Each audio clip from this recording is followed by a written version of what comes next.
So the late progressive rock drummer from Rush, Neil Peart, once observed that the beginner often takes something simple and makes it look complicated, while the master takes the impossible and makes it look easy. This is very much true for those aspiring to manage and lead others, but that journey is often wrought with challenges. Luckily, these follow very similar archetypes, and if we are aware of them, we can both improve our own abilities as well as help others on this journey. In the beginning, there's the expert. Through many years of dedicated focus, study, and practice, the expert has become a master of their craft. They intuitively know the right solutions to problems.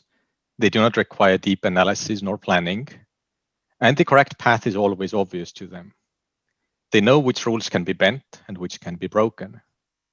And they do so liberally. Less advanced members of their team are often baffled by their seemingly reckless behavior, out of which somehow they still seem to emerge unscathed. Many of the rules they bend or break are considered absolute gospel by those at lower levels of domain expertise. The expert produces results at a pace that is often several orders of magnitude higher than that of their peers. This makes them a prime candidate for a promotion to a manager.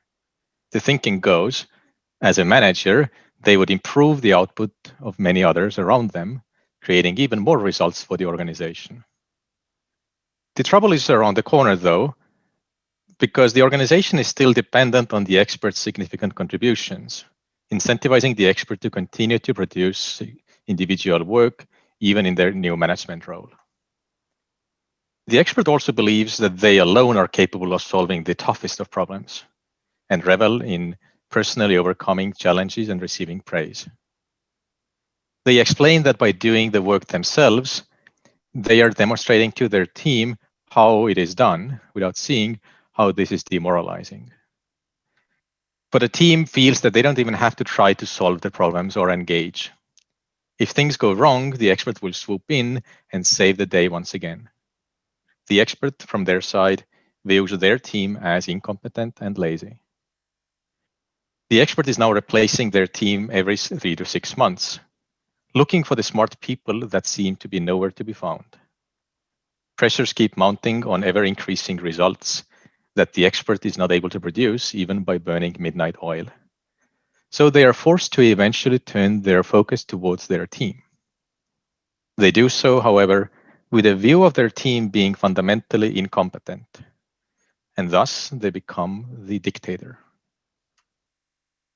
The dictator holds a firm belief that their employees are incapable of thinking independently, that they must be explicitly told what to do, and that they cannot be trusted.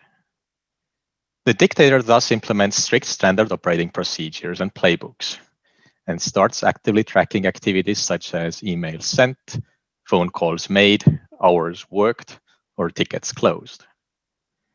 For every task to be done, the dictator provides a strict specification on how that is to be carried out. A precise word-for-word script for sales or a customer call, a strict functional or a technical specification for the functionality to be programmed. A culture of butts in the seat and activity over outcomes takes root. Similarly to the expert, the dictator laments about the lack of available talent and the inexperience of their staff. They put in long hours writing increasingly elaborate specifications while spending equally long hours quality controlling the results on the other end. Rarely does the output match the specification, so everything grinds to a halt as they go back and forth, trying to coerce their staff to bend the implementation to their specification. The organization produces high amounts of activity with no real outcomes because it is impossible for the dictator to achieve high enough specificity for any task. The employees working for the dictator become even more disengaged as their range of mental motion is further limited. Many quit and stay, becoming apathetic puppets in an elaborate game of Simon Says.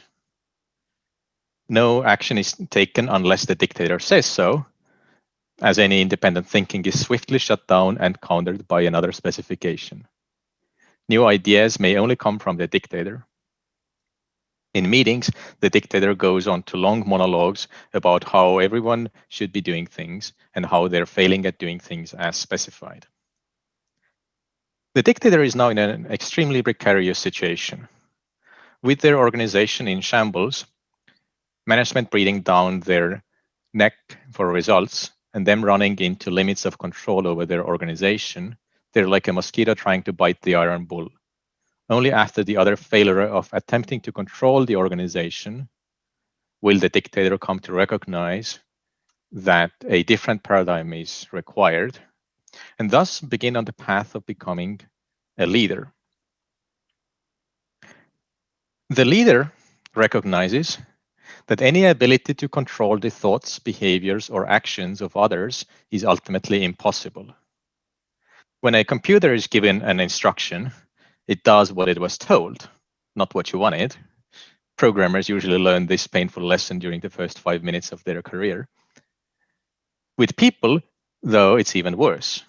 When given an instruction, the results are more akin to something like the infinite improbability drive from the Hitchhiker's Guide to the Galaxy. You might get an apple, they might burst into a song, or in rare cases, they might do something vaguely resembling that which you requested. There are always unknown nuances that only come up during execution. The customer may ask a different question, the API may not have the required functionality, or the entire feature falls flat during market testing. The leader's job thus becomes that of a beacon and a guide to the organization. They sense that there is a need for the organization to understand the outcomes they are expected to create, and that results exist only outside the organization that produces them. Writing a line of code isn't an outcome. Issuing a pull request isn't an outcome. Getting the code merged and deployed isn't an outcome either. It is when a customer is using the product functionality to create an outcome of their own that we have produced an outcome. A culture of learning takes root. For in the knowledge economy, everyone fundamentally only has two jobs. Job number one is to learn about the problems, about the customer, about the technology, about working well with others.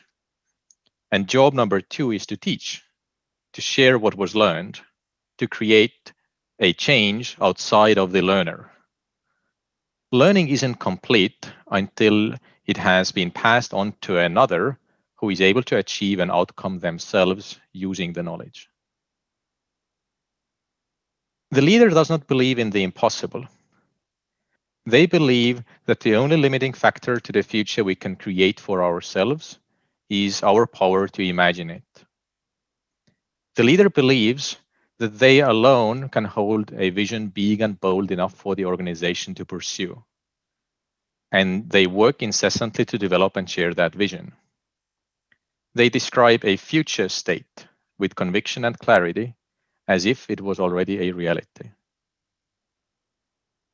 This void between the stated and the experienced creates a vortex into which people's energies are drawn to.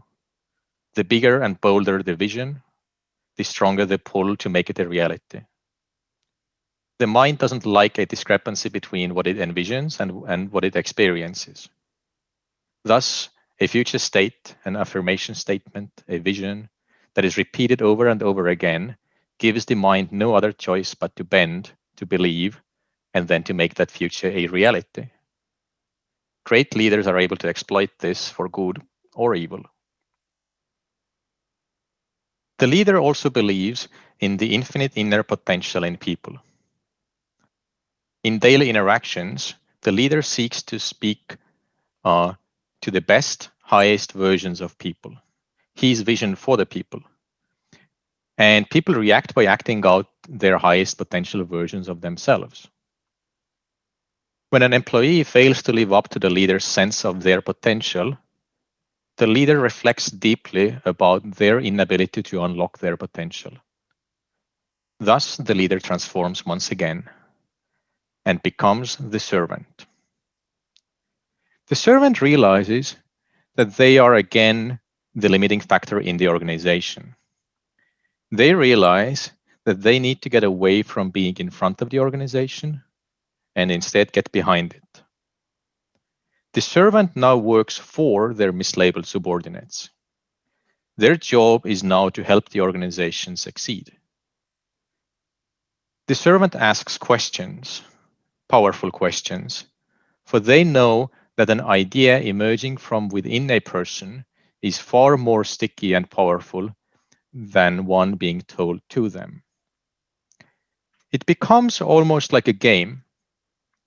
By limiting themselves to only asking questions, they maximize the potential of others while minimizing the dependence on the servant. They start at the highest possible abstraction level and incrementally get more specific. They are able to unlock potential in people who never thought they had it within them by challenging their limiting beliefs, creating safety, and encouraging them to explore the biggest and boldest of ideas. When the servant is unable to achieve the desired result through only asking questions, they reflect deeply on their own limitations, for the failure is theirs and theirs alone, not that of the employee. Under the right conditions, everyone is capable of incredible achievements, and it is the servant's job to bring about such conditions and unlock that potential. The servant becomes an observer of the system and takes a back seat in the organization. They wait for everyone to express their thoughts before expressing their own, only adding what is needed. They have a vast depth and breadth of knowledge, but only bring it after exhausting all other avenues of drawing it out from everyone else's minds. If they do need to interfere, they do so swiftly and precisely, bringing the full force of their expertise to the table. However, they do so also with a sense of failure, for they had failed to ask the right questions, failed to teach the organization the necessary skills to overcome the problem on their own. The servant recognizes the need for self-organization and distributed autonomy. So they start teaching the organization to react to inputs and feedback and course correct. The servant recognizes that the pace of learning and teaching is now the key constraint for the organization. So they eliminate control structures, handoffs, and approval gates, extending trust for the organization to grow and evolve. The servant no longer exhibits any of the typical characteristics of a manager. They have elevated domain experts from within their organization to be in the spotlight, performing key functions, representing results, and receiving praise. The servant is increasingly invisible, quiet, reserved, and humble, fading into the background as the organization turns itself inside out and upside down, with the lowest level rank and file employees leading the charge on innovation and change. What once seemed like an impossible task to the expert is now effortless to the servant. The expert does things. The dictator tells others to do things. The leader shows what could be, and the servant asks what should be. This is the order of leverage, but it would be naive to view this model as strictly linear. The truth of the matter is, all four personas are always within us, depending on context and our abilities. It is our decision on how to behave in any given situation, for our own potential to be in service to others is also only limited by our ability to imagine it for ourselves.